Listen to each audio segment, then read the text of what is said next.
बिस्मिल्लाहिर्रहमानिर्रहीम। अस्सलाम वालेकुम वरहमतुल्लाहि वबरकातुहू। हजरत मरियम अलैहिस्सलाम के हमल की कैफियत यूं है कि हजरत मरियम अलैहिस्सलाम अपनी खाला या बहन के घर गुस्ल हैज करने के लिए गईं।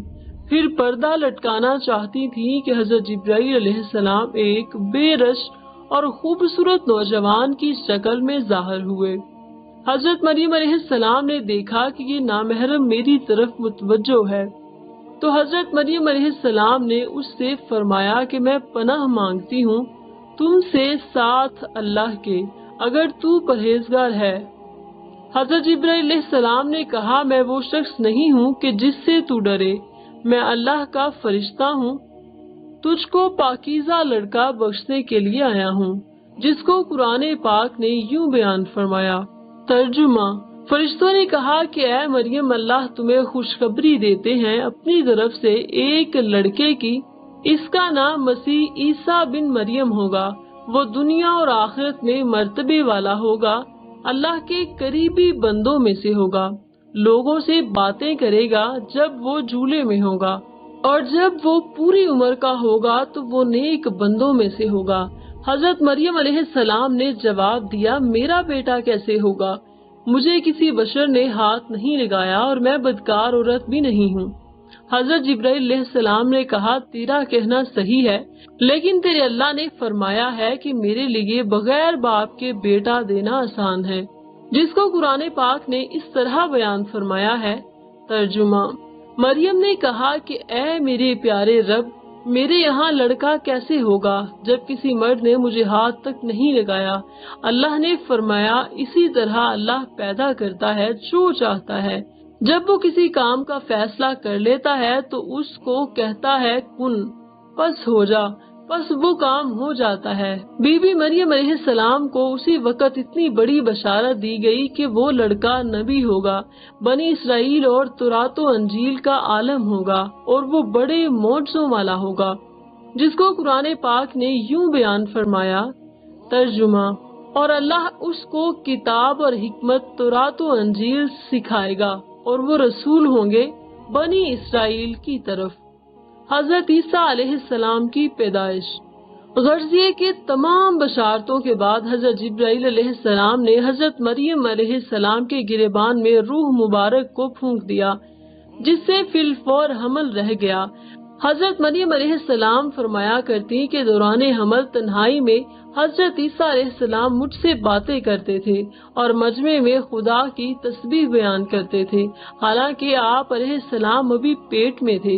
हजरत मरियम अलैहिस्सलाम और आपकी खाला साहिबा जब आपस में मुलाकात करती तो ऐसा मालूम होता कि खाला के पेट में, यानी जो बच्चा हजरत याह्या अलैहिस्सलाम है, भांजी के पेट में हजरत ईसा अलैहिस्सलाम की तरफ झुकता है, यानी सलाम करता है। ये इब्ने कसीर में तहरीर किया गया वाक़या है। यूसुफ नजार जो बीवी मरियम अलैहिस्सलाम के मामू का बेटा था, वो बैतुल मक़दस में इबादत करता रहता था और कभी कभी हजरत मरियम अलैहिस्सलाम को खाला के पास पहुंचाता था।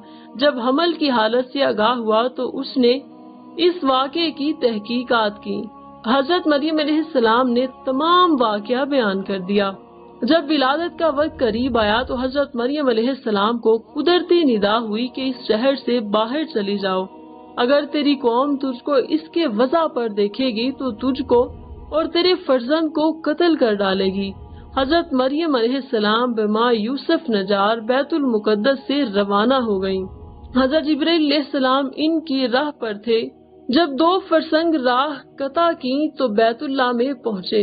वहाँ बशिद्दत दर्द सवारी से उतरी और पुष्ट मुबारक एक खुश्क खुरमे से लगा बैठी। तफसीरे हक्कानी में है कि एक पुराना मकान था जिसमें खुश्क खजूर का एक दरख्त था, जिससे टेक लगाया, फिर बगैर तकलीफ के हजरत ईसा अलैहिस्सलाम पैदा हुए।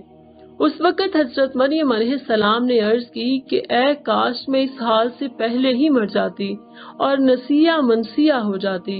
हक़ ताला ने मलाइका को भेजा, अपने फजलो करम से वहीं उनके पाँव के नीचे से एक पानी का चश्मा जाहिर कर दिया।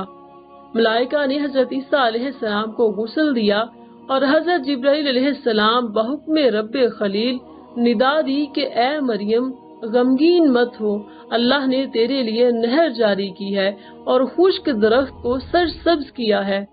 اب تو خرمے کی شاخ کو ہلا، وہ تجھ پر تازہ خرمے گرائے گا، تو تازہ خرمے کھاؤ اور پانی پیو اور بیٹے کے دیدار سے اپنی آنکھیں ٹھنڈی کرو۔ حضرت مریم علیہ السلام نے کہا کہ اگر لوگ مجھ سے پوچھیں گے کہ یہ بچہ کہاں سے لائی ہو تو میں کیا جواب دوں گی؟ حضرت جبرائیل علیہ السلام نے کہا کہ اگر تو کسی کو دیکھے تو اشارے سے کہہ دینا میں نے خدا کے لیے روزہ نظر کیا ہے کہ کسی بنی آدم سے بات نہ کروں گی۔ اس زمانے میں کھانے پینے کے علاوہ باتوں سے بھی روزہ ہوتا تھا۔ تفسیر حقانی، جس کو قرآن پاک نے یوں بیان فرمایا ہے۔ ترجمہ: مریم علیہ السلام نے حمل اٹھا لیا اور جب وہ اس کو لے کر ایک دور کی جگہ پر گئیں، پھر درد زا اس کو کھجور کے درخت کے پاس لے گیا۔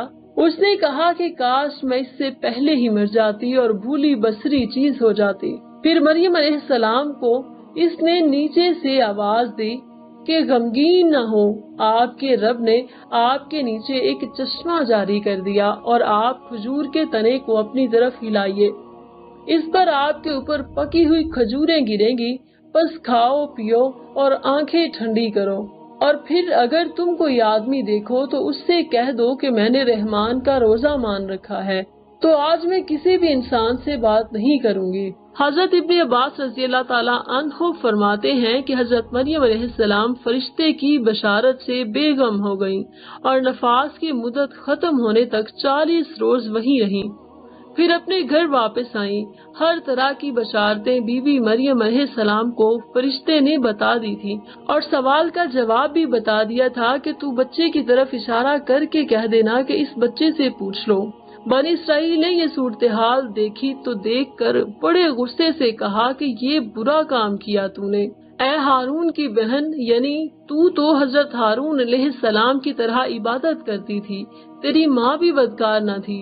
حضرت مریم علیہ السلام نے حضرت عیسیٰ علیہ السلام کی طرف اشارہ کیا کہ اس سے پوچھ لو۔ پھر سب غصہ ہو کر بولے کہ تو ہم سے تمسخر کرتی ہے کہ ہم اس چھوٹے بچے سے باتیں کریں۔ اتنے میں حضرت عیسیٰ علیہ السلام بول پڑے کہ میں بندہ خدا ہوں، خدا نے مجھے کتاب دی ہے، مجھے نبی بنایا ہے۔ جب یہود نے یہ معجزہ دیکھا تو ان کی زبانیں بند ہو گئیں۔ چنانچہ ارشاد ہے، ترجمہ: پھر اس کو گود میں لیے ہوئے اپنی قوم کے پاس آئی۔ لوگوں نے کہا کہ اے مریم، تم نے بڑا طوفان کر ڈالا۔ اے ہارون کی بہن، نہ تمہارا باپ کوئی برا آدمی تھا نہ تمہاری ماں بدکار تھی۔ پھر مریم علیہ السلام نے اس بچے کی طرف اشارہ کیا۔ لوگوں نے کہا کہ ہم اس سے کیسے بات کریں گے جو کہ گود میں ہے؟ بچہ بولا، میں اللہ کا بندہ ہوں، اس نے مجھے کتاب دی ہے اور مجھ کو نبی بنایا۔ معارف القرآن میں ہے کہ جس وقت خاندان کے لوگوں نے حضرت مریم علیہ السلام کو ملامت کرنا شروع کر دیا تو حضرت عیسیٰ علیہ السلام اس وقت دودھ پی رہے تھے۔ جب انہوں نے یہ سنا تو دودھ چھوڑ دیا اور اپنی بائیں کروٹ پر سہارا لے کر ان کی طرف متوجہ ہوئے اور انگشت شہادت کے اشارے سے کہا کہ میں بندہ خدا ہوں۔ اس سے پہلے لفظ میں حضرت عیسیٰ علیہ السلام نے اس غلط فہمی کو دور کر دیا کہ اگرچہ میری پیدائش ایک معجزانہ انداز سے ہوئی، مگر میں خدا کا بندہ ہوں تاکہ لوگ میری پرستش نہ کریں۔ ان الفاظ میں حضرت عیسیٰ علیہ السلام نے اپنی شیر خوارگی کے زمانے میں اللہ تعالیٰ کی طرف سے نبوت اور کتاب ملنے کی خبر دے دی۔ اس کا مفہوم یہ ہے کہ اللہ تعالیٰ نے یہ طے فرما دیا ہے کہ مجھے اپنے وقت پر نبوت و کتابت دیں گے، اور یہ بالکل ایسا ہے جیسا کہ رسول اللہ صلی اللہ علیہ وآلہ وسلم نے فرمایا کہ مجھے نبوت اس وقت عطا کر دی گئی تھی کہ جب حضرت آدم علیہ السلام بھی پیدا نہیں ہوئے تھے، ان کا خمیرہ تیار ہو رہا تھا۔ اس کا مطلب بھی ظاہر ہے کہ سوا اس کے نہیں کہ عطائے نبوت کا وعدہ جو حضور پاک صلی اللہ علیہ وآلہ وسلم کے لیے قطعی یقینی تھا، یہاں بھی اس یقین کو عطائے نبوت کے لفظ ماضی سے تعبیر کیا گیا۔ عطائے نبوت کا اظہار کرنے سے ان لوگوں کی بدگمانی رفع کر دی گئی کہ میری والدہ پر بدکاری کا الزام لگانا سراسر غلط ہے، کیونکہ میرا نبی ہونا، مجھے رسالت کا ملنا اس کی دلیل ہے کہ میری پیدائش میں کسی کا گناہ داخل نہیں ہو سکتا۔